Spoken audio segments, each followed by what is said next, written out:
Welcome to COVID Chats and Facts with your host, Senior Diversity Specialist, Amber Booth McCoy. Greetings, and happy Friday. Welcome to this week's COVID Chats and Facts. I am Amber Booth McCoy, Senior Diversity Specialist with the UMS Vision for Diversity, Equity, and Inclusion. And as always, I keep an amazing entourage of awesome people around me. Today, we are talking about money, finances, and that cheddar during COVID. And to help us talk about that, we have the managing partner of Better Existence Capital Group, Stephen Newson. Say hello, Stephen. Hey, how are you? Thank you so much for being here with us today. I definitely appreciate being here. Absolutely. I'm excited to talk about one of my favorite topics, money. Right? I'm excited to hear you talk about money so I can get more of it. Absolutely. So tell us a little bit about yourself, because if I remember correctly, you are not from Arkansas, right? So tell us how you got here and tell us more about what you do. So as you said, I'm a managing partner for a venture capital company that I just started here in Arkansas. I'm originally from Mississippi, and I had a chance to start venture capital about 6 years ago. So I had a chance to kind of travel around in different coasts, in the East Coast, West Coast, down South, and I saw that there was a lot of opportunity here in Arkansas. So I went ahead and decided to, take the stab, because I hadn't actually been to the Central America at all. So I figured I'd take the stab, and I have enjoyed every piece of being here. I've been here about 2 years now. With my company, we've really focused on investing in a lot of small businesses and kind of helping to grow the economy, because, there isn't a lot of resources when it comes to small business. So my company kind of dives in not only in the capital aspect, but we also reach out to the advisory aspect to help you build your business and kind of grow from there. So it's been an adventure here in Arkansas for sure. So when we are talking about investing in capital, sometimes that can go over a lot of our heads, and especially in our community. So can you break it down a little bit and tell us what investment or capital firm does? Oh, yeah, absolutely. So investment firms, and a good way to put it, when you think of capital is just is the money that your business is going to utilize for any kind of, whether it's a service or whatever your business kind of conducts.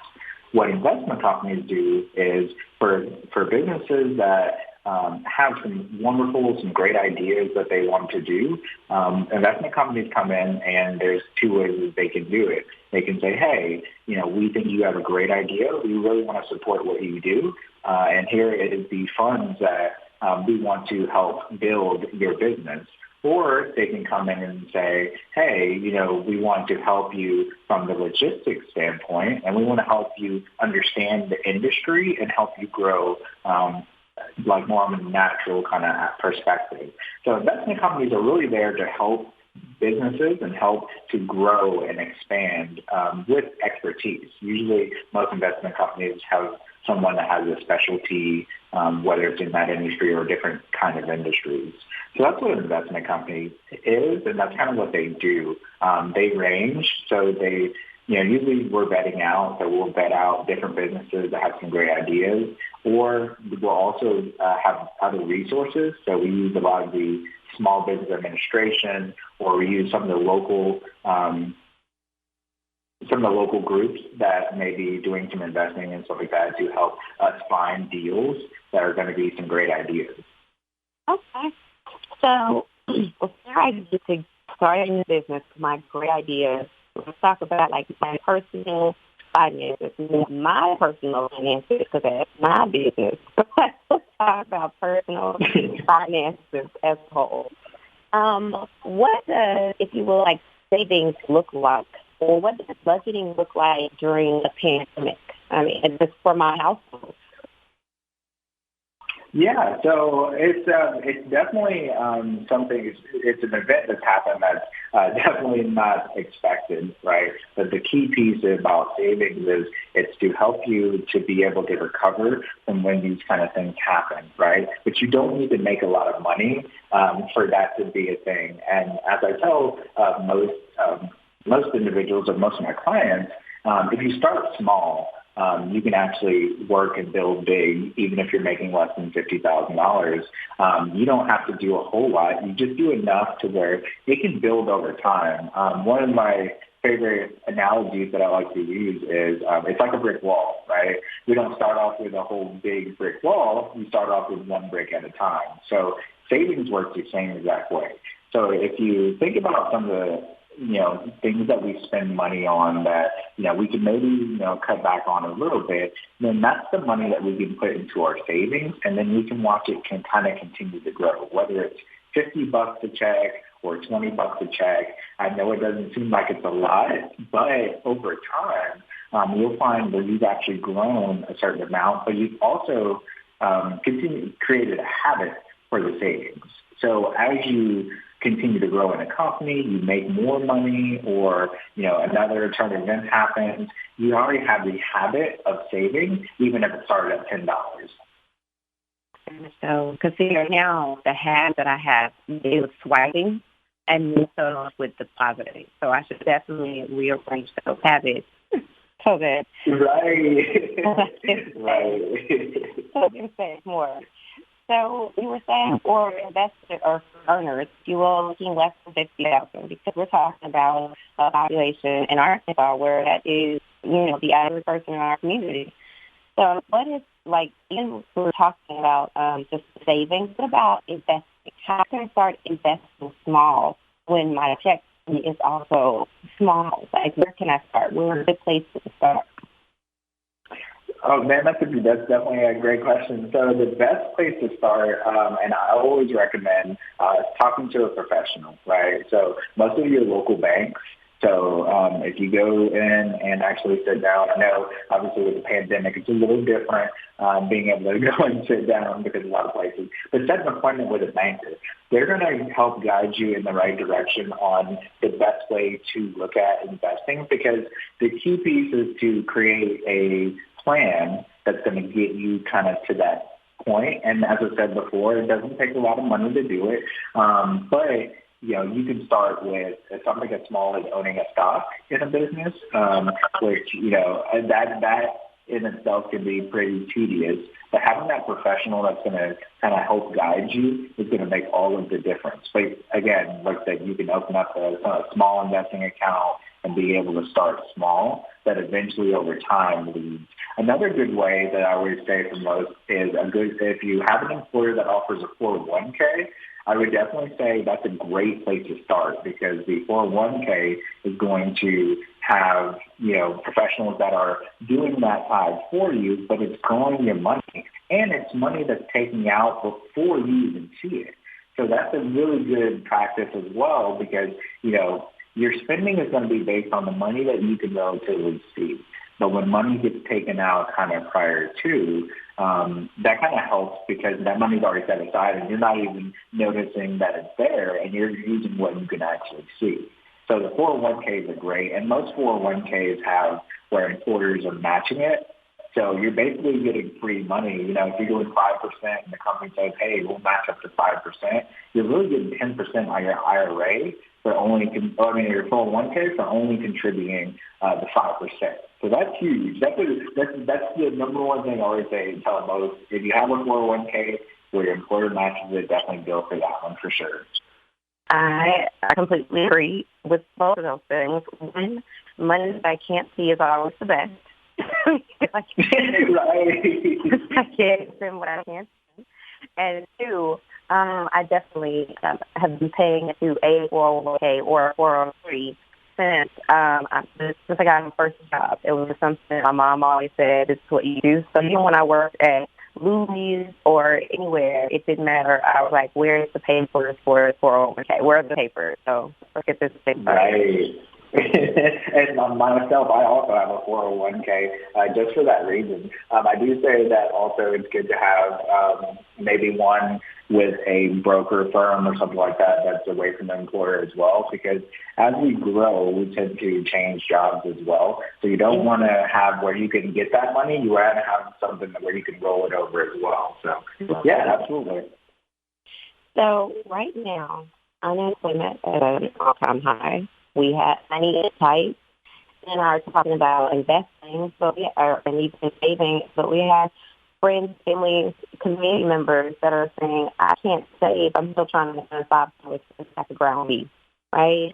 So there are companies that are giving out, oh, don't worry about paying your phone bill for 6 months, or no, we're just don't worry about paying on your light bills, things like that. All of these no or late payment offers. What is your advice on do's and don'ts or things we should be mindful of as we entertain these various offers? Yeah, so that is definitely a double-sided part. And the reason why I say that is because every situation is going to be different, right? So, unfortunately, there are a lot of people, as you said, unemployment's at an all-time high, right? So a lot of people have gotten laid off and don't have the income coming in, but didn't have the savings to help them kind of lean on. So I tell people when they're in this kind of situation is, it's good to use those deferments because the majority of the time they're just deferring the payment. They're not canceling it, but they're just deferring it down the line where you're still going to have to pay that. I always tell them to do their best to come up with a plan to where they can allot enough money to usually catch up with these if they can, right? Have it where, you're going to make enough payment where you're paying that month plus a little more to catch up, because that's the way most of the deferments are broke up. It's not necessarily ideal because if you, in the situation, it kind of puts you behind by doing those deferments, and that's the double-sided to it. Because, yes, you don't have to pay it now, but that's more that you have to actually pay later. And so that's where it's really going to affect you, because now if you were living paycheck to paycheck, it's going to be harder for you. So I always say if you can avoid it, then I would say do your best to avoid those deferments or at least pay something. So that way the later effects won't affect you, because if you didn't have the money now, it's going to be even harder for you to catch back up later on down the line. Right. So, yeah, most of my clients, I say, hey, try to steer clear of that if you can. Put, a 10%, 20% down and work it out that way. At least the end point isn't as heavy on you later on. Okay. That's definitely one of the do's that I say, and definitely don't just expect it to be, well, I don't have the money now, but it's okay, I'll have it later. And then don't also come from the situation and not start having a savings as well. That would definitely be one of my don'ts, because if you didn't have a savings before, this is where the savings made sense. So definitely on the long run, you want to go ahead and start that as well. So even now, during these times, you're saying, I know that there's not a lot of money, but start stacking $5 here, $10 here, is that what you're saying? That's definitely what I'm saying. Even like I said before, even if it's $10, $20 or something like that, start at least putting something away, because you are gonna get to a point where you do get out of this, right? But there's never an idea, and this is probably what's pretty evident to a lot of people, where this is something that was so unexpected and happened so sudden that, you really didn't have time to plan or anything like that for it. So it's good to kind of devise that beforehand. So, yes, I would say, hey, still make as much as you can payments on your bill, but also try to stack them away. If you're going to do the deferment, try to start setting some money away for savings as well. Okay.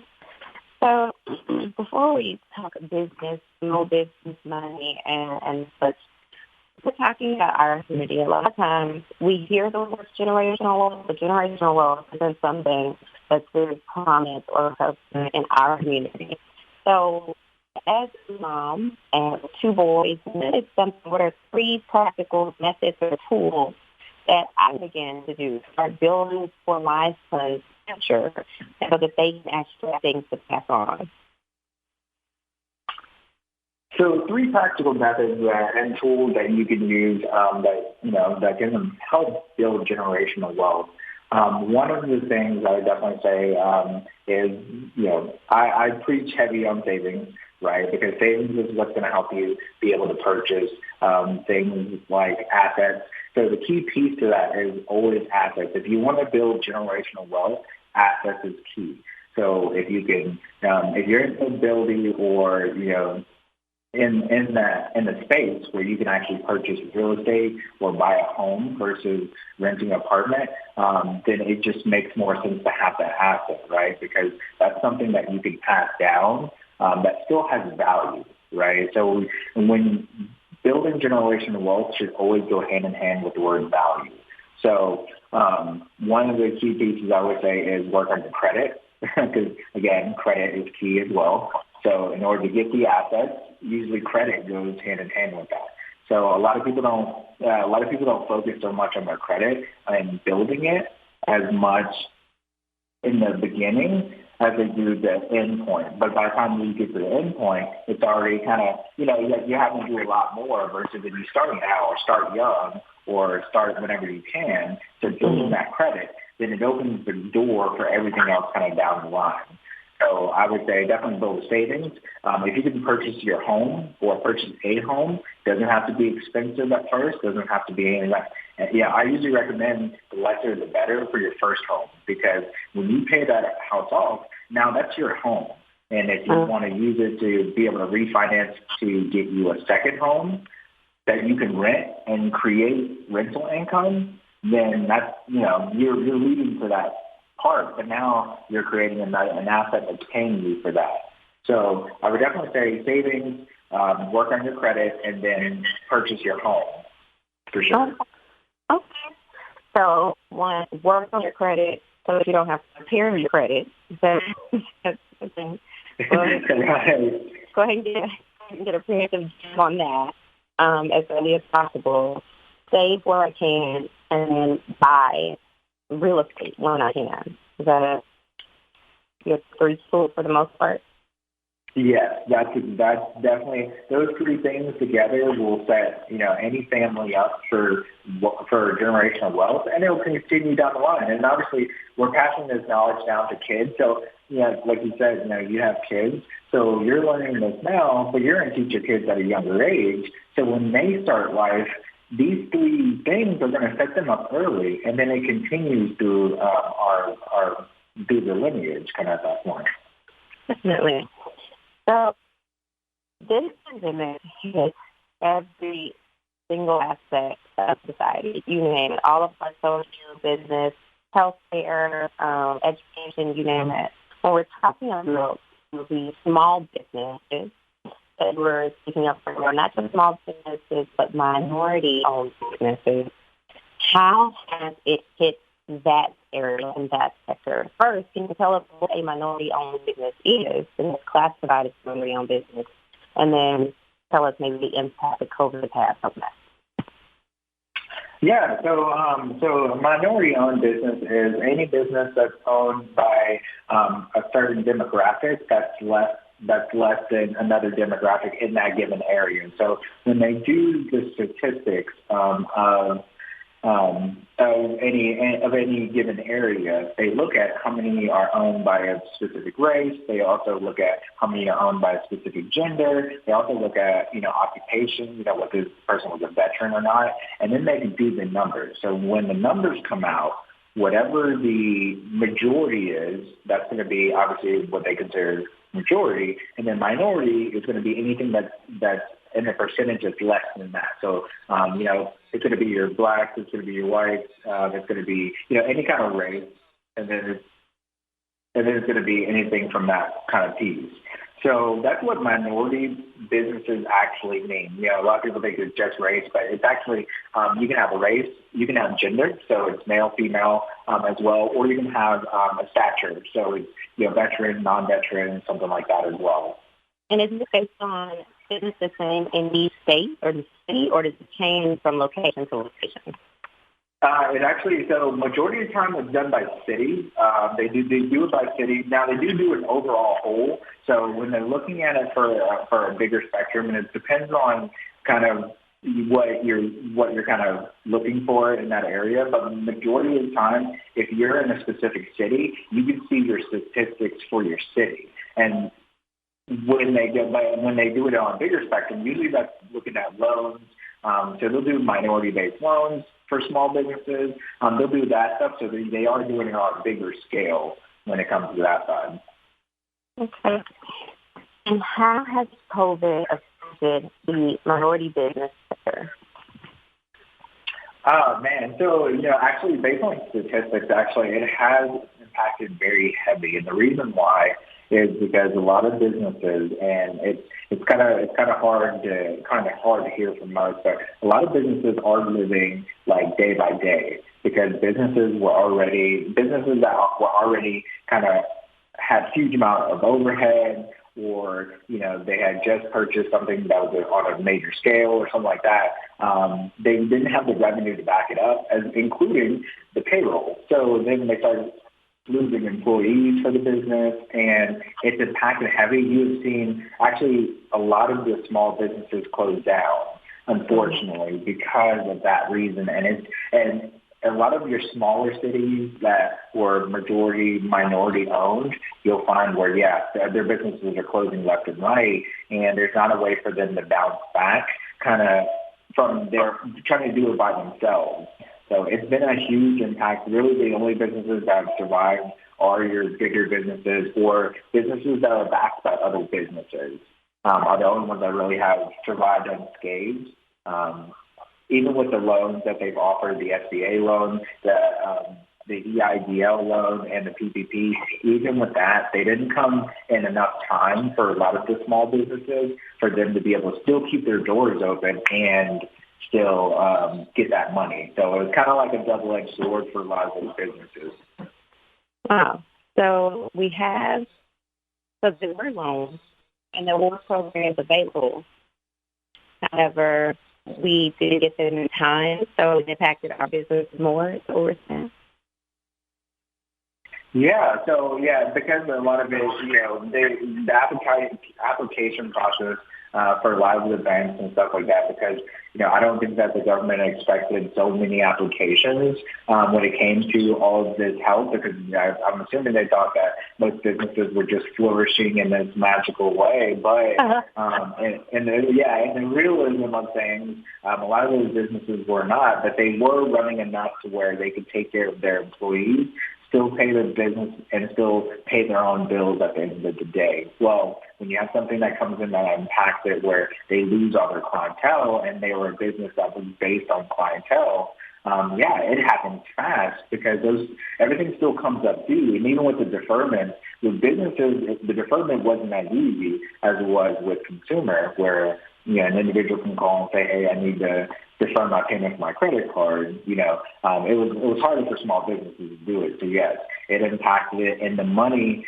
receiving it, and I saw it through all the banks, I saw it through all the small business owners, and they kept hitting them up, and they weren't getting the money until a month ish later, and some of them still haven't even received it. They've had their application in from day one and still haven't seen it. So it's been hard for a lot of small businesses. Wow. So in situations like that, excuse me, can you briefly tell us what are a few other options? Like if you're saying, they didn't get the money, and what are things, I guess, small businesses can do if we haven't closed yet? What are some ways we can look at ensuring or protecting kind of what we do have at the time until there is some type of relief somewhere? So I definitely have pushed for a lot of the community to do their best to support your small businesses. If they were a restaurant, the outreach for some of our communities to make sure that these people are okay, whether it's buying their products or whether it's, trying to do their services. That's a huge play. For all my small business owners, do your best to see what kind of credit products there are. I don't always say that debt is a bad thing, but it's, when used correctly, it's a very good thing. So see what kind of products are out there for more immediate. There are tons of lines of credit that you can use for your equipment. A lot of people don't realize how much they can use that their business has, that they can use as a collateral for, different products that, banks offer. But the big thing first is community outreach. Try to do your best to think of other ways that you can utilize your business to be able to still generate income, because, everything isn't as, black and white and small as I only do this. You can actually broaden your business or partner with another business to see how you guys can work together. Because, this business can help this business, I can help this business. Now we're all linking together and working together to be able to get past this. Now, if I have chips and you have dips, we have a lot to make together. So figure out how we can partner with other small businesses. And can you maybe briefly tell us before we get ready to go to break, when it comes to partnering, how do we even begin talking to another business? Like if I'm a small business owner and I'm looking for options, what am I looking for as I prepare to partner? So you're looking for, one of the great resources, and I always tell people, LinkedIn is a wonderful resource where you can find other small business owners in your area that you can actually look and see what their business does, doing a little research, and then also strategizing for yourself, right? So LinkedIn allows you to be able to communicate with people that you normally wouldn't be able to communicate, because not all small business owners are going to be in their, small business. Some of them have multiple small businesses, and they're harder to reach. But something like LinkedIn allows you to be able to message those people and say, hey, I have this small business. You have this small business. This is what I'm thinking. This is what I have going. So that's a great resource to be able to stay in contact with each other. And it's also a credential base, because if you just call me randomly and say you're a small business owner, I'm going to look at the phone kind of weird. I'm like, oh, no, man. But, I can look at your profile, you can look at my profile, and it's a little more credential of who you're talking to, what's their background a little more, and what their business does. So that kind of eliminates the cold calling or, I don't know how to approach this business. Utilize that tool, because that's what it's there for. Okay. So I appreciate that. If you are just joining us and you have missed so much information, we hope that you will stay with us. Stephen Newson, the managing partner at Better Experience Capital Group. We are talking money, all about the pandemic, COVID, finances, saving, and he's going to tell us how to not keep wiping our debit card. So I am Angela McCoy. We hope you will stay with us after these messages. This is KABF 88.3, Voice of the People.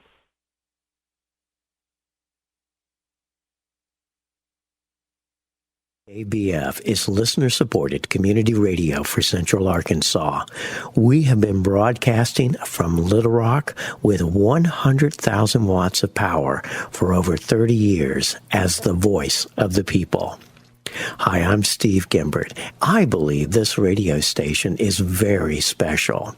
Because we are a community radio station, we are able to offer many unique programs for the community we serve, including music and conversation. Programming you probably will not find on any other outlet. Most community radio stations operate at 100 watts or less, which really limits their reach to a small section of their community. KABF is one of only a small number of community radio stations that operate at 100,000 watts. This allows us to have as much coverage as most commercial radio stations. Most of the voices you hear on KABF are volunteers, but there are still a lot of expenses involved in running this radio station. We have a lot of equipment, including studio and transmitter facilities that need to be maintained and updated. Rent, electricity, and other utilities are also added in there. KABF would not be able to bring you all this good programming without support from listeners like yourself. We would like to invite you to support this station and the programming you love by making a tax-deductible donation. Simply go to www.kabf.org. Then scroll down to the support links on the right. You can either make a one-time donation or be a monthly supporter. This is an easy and secure way to support this station. The other way is to call 501-433-0088. We would love to talk to you and take your pledge. We are all volunteer DJs here on listener-supported KABF 88.3. We do this because we love what this station has to offer Arkansas. If you feel the same, please go to www.kabf.org or call right now to make your pledge. And thank you for your support.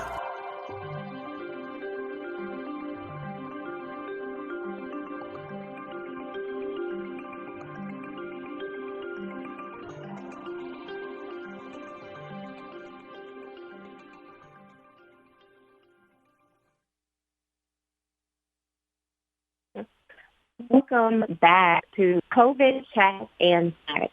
I am Amber Booth McCoy, University Specialist from the UAMS Division of Diversity, Equity, and Inclusion.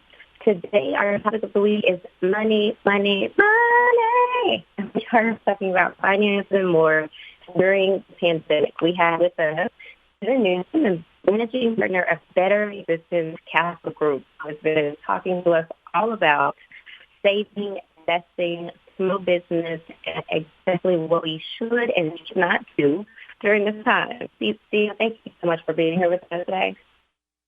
Yeah, absolutely, man. It's been a great conversation so far, and good job on the singing. That tone is great. Yeah, I try. So, as much as I want to not hear about swiping my debit card, because that is probably the whole course I need to take, let's talk about the minority businesses and these loans and programs that are available. If I'm a small business, I know you're saying that some of them apply for things and they have not gotten, but what are those resources? What is available to me? Any options that I have to try to help me not go under during the time? Yeah, absolutely. So the SBA released a couple of different loans to be able to help individuals or small business owners. What is the SBA for those of us who don't work in finance and business? Yeah, sorry. Yeah, so SBA is the Small Business Administration. So they are a government program that focuses all on different business products for small businesses. They also focus on advisory, so they focus on growing small businesses, working with you from the get-go to be able to set your business up for success. So the SBA is something that is nationwide, so everyone in every state can use the SBA. And all of their information, it is a great resource to be able to go on, because it also breaks down, a key thing too is it breaks down on how to create a business plan for your business. A lot of small businesses don't have, like when they started, they had a consensual idea of what they want to do, but they didn't know where to start. SBA is a great resource to be able to tell you what's all there and how to get started, how to get it all set up to the way you need it, and the different things that the government can give small business owners to be able to help them. Okay. So what loans and programs are available since the pandemic that I should look into if I'm a small business? So the loans that they have that are open for all of the public and all the small businesses, the first one is going to be our EIDL. So it can be your disaster loan. Now, this loan is focused primarily on your businesses that are impacted by the lack of clients. So if you're losing money for overhead, if you're losing money because you have to pay your bills, that's what this loan was directly geared towards. So the problem that they found with doing a loan like that was, one, timing. So they knew that they were going to have a lot of applications, so they knew it was going to take too long. And two, it was only focused on all of your overhead. So that still left small businesses being impacted by payroll, having to pay their people, having to do that side of it. So then they launched two other things. They launched the disaster loan advance, which gave small business owners $10,000 within a 5-day period. So as soon as you applied for it, they would automatically give you $10,000 after your application was approved. So they launched that while you waited for your big disaster loan that usually was of a substantial amount. The third thing that they did, because the disaster loan only focused on your overhead and that side, they launched the Paycheck Protection Program, the PPP loan. Now, this one was mainly focused on your payroll side of your business. So you could use it for anything that was, that was focused on the payroll side of it, meaning like you could use it for rent because your employees had to have a building to come to. So you could use it for rent. You could use it for utilities, which is for, obviously you have to have lights for employees and, running water, that kind of stuff. And then you can also use it for the payroll and the health insurance side. So if you offer any kind of health insurance for your employees, then that would be able to be covered under the Paycheck Protection Program. So they launched all three of these because all three of them cover different aspects of a business as a whole, and that was the resources that you had from the Small Business Administration. Every bank also started focusing on the different lending products that each one of them have. So all banks are going to offer lines of credit for businesses, meaning that you can use collateral to be able to get a line of credit to be able to use as you need versus using a term loan. But they also offer term loans to businesses at an easier acceptance rate. So that was the key thing too, because and I'm sure most small businesses can attest. It is harder, if your business hasn't been open for this long or something like that. It is harder to get business funding than it is now with the pandemic. Banks have been a little bit more accepting for offering products for small businesses. Okay, so we did say small businesses, and I did see somewhat of a skeptic or a cynic. So when we're talking about these programs and things, how many of these programs or how do these offers and these, amazing, if you will, bailouts went to communities and businesses that look like ours? Say the last part again for me. And so how many, the monies that were allotted to the small businesses, what is the percentage or, of these monies that actually went to businesses that look like ours when it comes to minority-owned businesses? Have these products and these rules actually helped us? So I will say that the percentage for the minority businesses hasn't been as high as it probably should have, only because in a lot of your rural areas, your minorities are going to run the majority of your businesses. So I will say that a lot of the money has gone a lot to your bigger businesses, and it has been a huge impact because, yes, your bigger businesses survived and have a little more draw for the economy. However, your minority businesses are what drives the community, right? And that's what drives the more people to come into that area.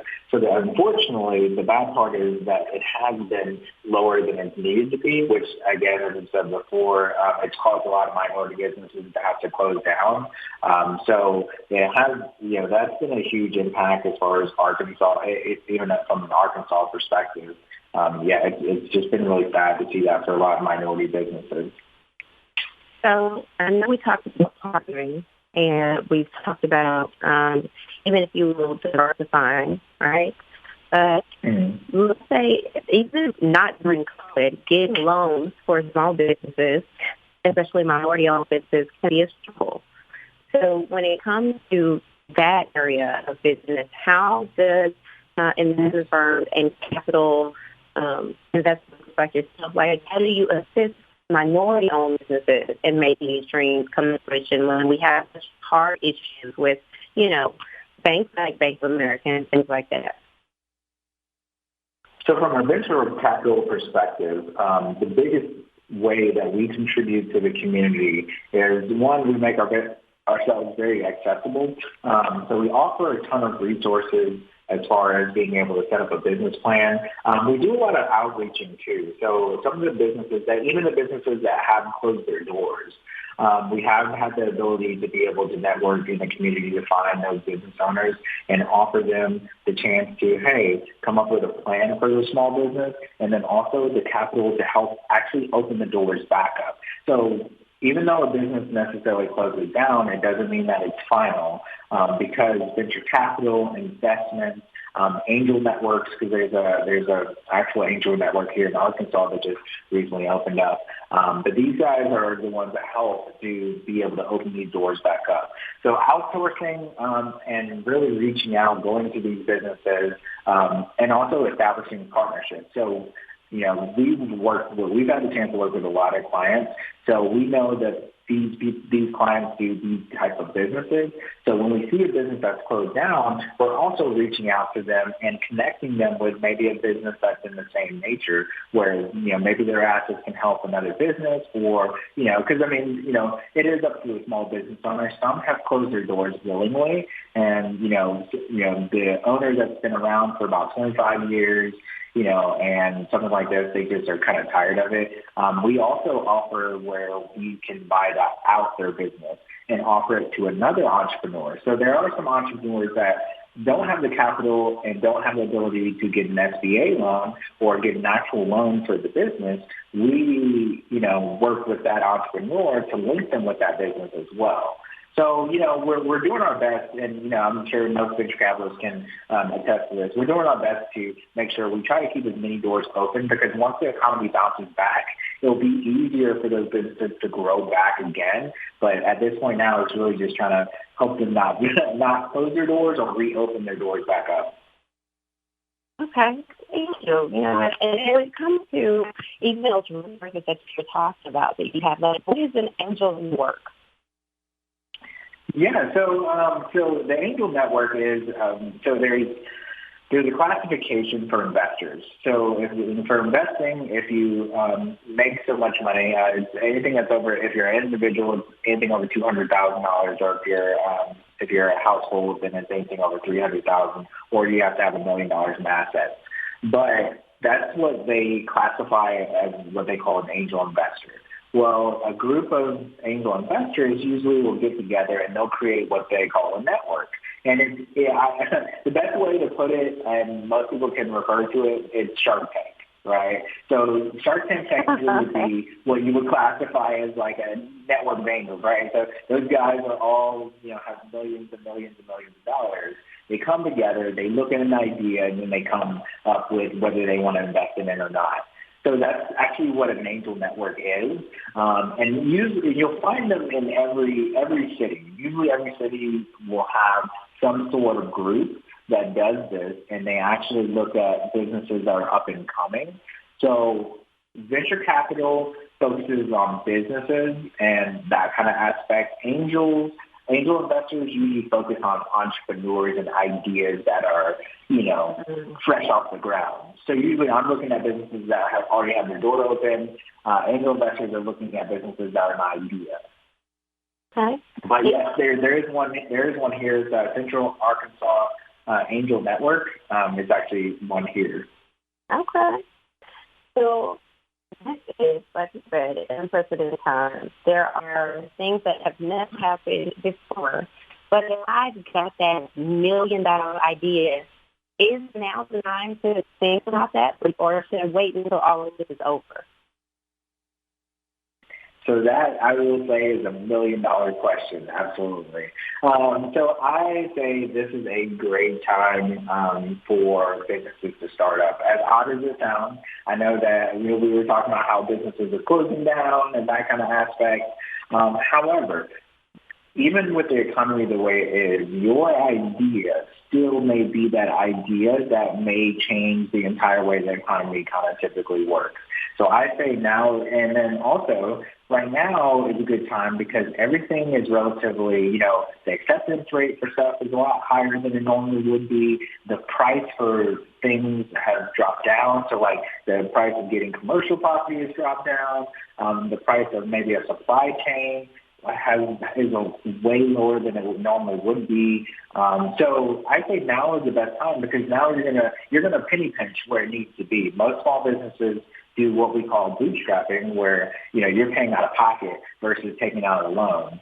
So for that entrepreneur that's bootstrapping, then they're going to want to go ahead and do it at this time because now you're going to get everything a lot cheaper and get your business going. So when the economy bounces back, instead of paying double what you would have before, now you're already ahead of the game and already getting it started. And my overhead is probably lower because I didn't do so much in the beginning, right? Right, absolutely. Okay. So let's say that that's me. I have a $1 million idea. Let's say that I am ready to start and willing to diversify, like how I look at that business. Because a lot of these things have gone to virtual or online. Maybe there's a way to, kind of re-image my idea. Where do I start? Do I come to Stephen and say, listen, this is what I want to do. This is how I think I should do it. Or what are the steps I need to take to get there? The steps and the resources that I need to make as far as my checklist that I begin to do this. So that's a great question. So kind of all of the above. So I always say the first thing that you should do is your online resources. So as I said before, SBA.gov is a very good place to start because that's where you're going to learn about, how to get started as far as your business goes. But yes, absolutely. Come to see someone that's a venture capitalist, that's an investor. Come to see somebody that has the expertise is going to help you in the long run because we can show you where the pitfalls are that, like when I first started as a small business owner, I had a lot of potholes, right? So I took a lot of bumps, a lot of bruises, a lot of things. But the entrepreneurs nowadays don't necessarily have to because, like with my company, that's what we do. We focus on building your business and strengthening you as an entrepreneur. So we're not just so driven on your business as we are developing you because you are going to be the success of your own business. So, coming to see me, the first thing we do is we sit down, we come up with a business plan of what your business is going to be. So you have that $1 million idea, great. Let's get it on paper first and let's come up with a plan of how we're going to execute this, right? So then once we do that, then we can decide from there, because venture capital doesn't always necessarily work for, every business because, most of venture capitalists take an equity position. Equity, for those who don't know, it's a percentage of ownership into something. So we take equity into your business. So if you own 100% equity in your business, then I would come in and invest money, but I would say, hey, I want, as they do a Shark Tank, I want 30% of equity in your business. Well, now you have 70% and I have 30%. So for some businesses, that doesn't always make sense. And, we recognize that as a venture capitalist, and we will tell you that from the get-go. So coming to someone with the expertise on business that can guide you in the right direction is going to be really key to that. So, yeah, I would definitely say come and see us. Start with SBA.gov to check out the resources. Read about how small business goes. It's also going to have your statistics for your area to tell you about some of the minority loans programs that we offer because that's a key thing too for a lot of my people just starting. You can get money just for being a minority business, a minority-owned business, just from the get-go for free money. They give loans, they give grants, they give all of that stuff. So for minorities to say, oh, well, I can't open a business because, I don't have the money or I don't have this and stuff, you'd actually be surprised what's out there. And we can show you from Better Existence Capital Group where that is and how to get started with it. Okay. Does our city have a minority business office? Does Little Rock have one, or does the state have one?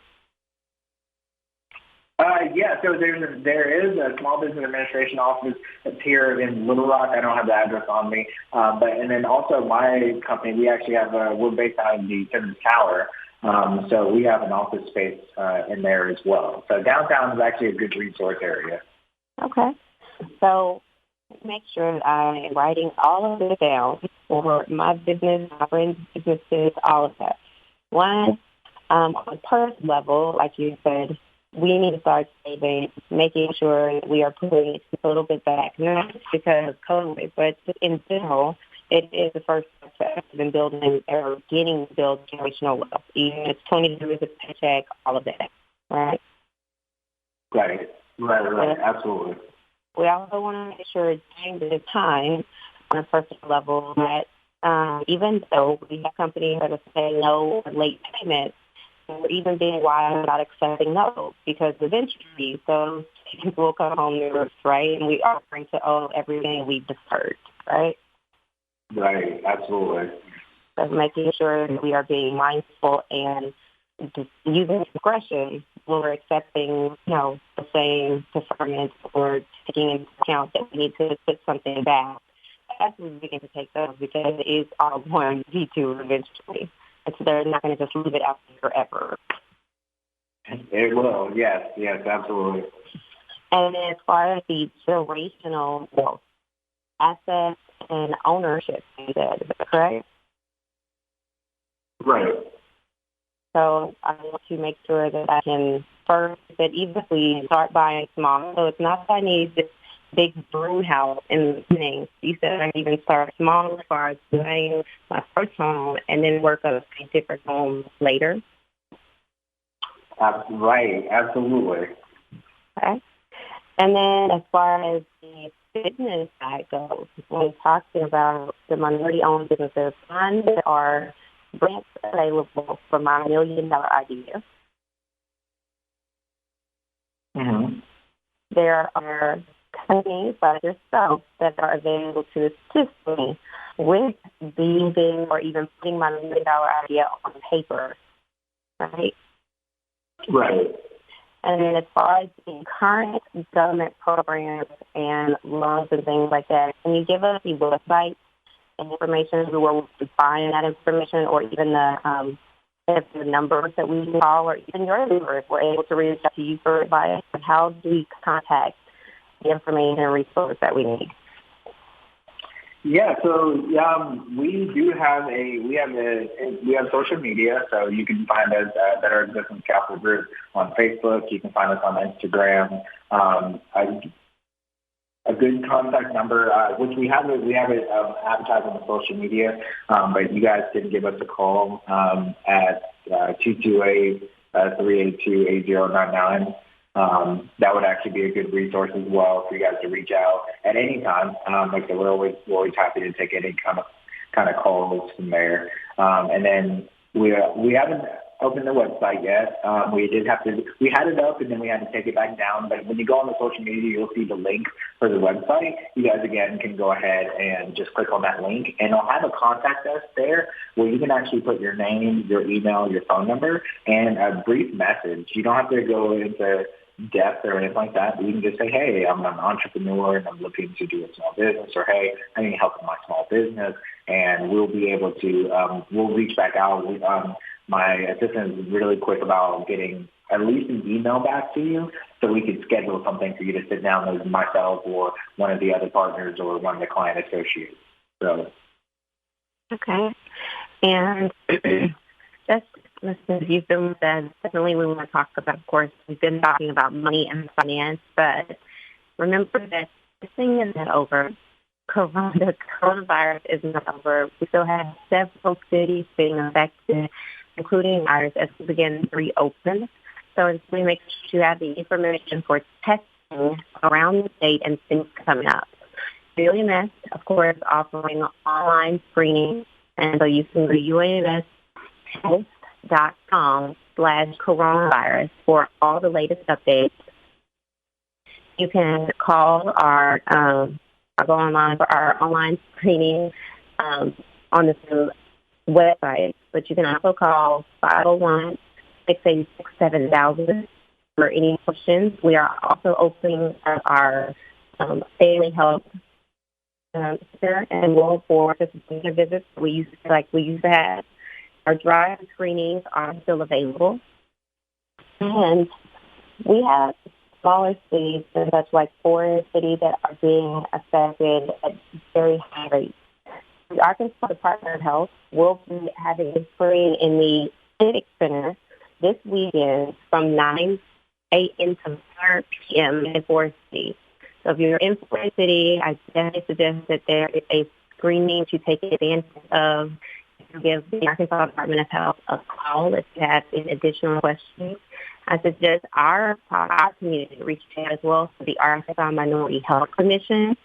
We need to be very mindful as we are opening up to continue to wear masks, to continue to wash our hands.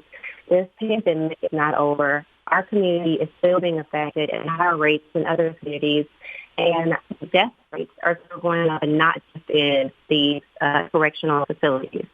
So, again, UAMShealth.com/coronavirus. The drive-through screenings are every day from Sunday all the way to the next Sunday, 8:30 a.m. to 5 p.m. if you're in Little Rock area. You can call 800-632-4502. Again, that's 800-632-4502. We are happy to help. We're all in this together. Stephen, do you have any parting words of wisdom when it comes to all of this before we get out of here and I tell our listeners about the topic for next week? Man, the last words I'll leave you guys will definitely be just remember that life isn't based on the brick wall. Life is about every brick that you put up to build the wall. So just remember, start small to build something massive, and you'll be successful in life. That's all I got, Amber. Well, we are going to be here, of course, like you said, every single Friday at 11 o'clock for COVID Chat Facts. We have already talked about pregnancy. We have talked about a little bit about mental health. We have now talked about finance. We have talked about facts and myths. And next week, we're going to circle around, not just talk about how it's okay to not be okay, but what happens when you find that you are really okay. Everything from mental health issues to addiction and such is what we will discuss next week during COVID Chats and Facts. I'm very excited because this is a tough time for a lot of people, and we need to do more to talk about yoga and breathing. So we're going to get into really what's going on when it comes to maybe self-medicating, depression, and even treatments that we are able to offer when it comes to that. And mental health options and things to think about during that time. So, my name is Amber McCoy. As always, please remember to be kind, be inclusive, and provide just a little grace. This is COVID Chats and Facts, hosted by UAMS Division for Diversity, Equity, and Inclusion. This week we've had Stephen Newson to tell us all about money. Next week again, mental health, how it's okay to not be okay, and what happens when you find out that you are really not okay. We hope to see you next week. This is KABF, Voice of the People. You've been listening to COVID Chats and Facts with Amber Booth McCoy, brought to you by UAMS, Division for Diversity, Equity, and Inclusion.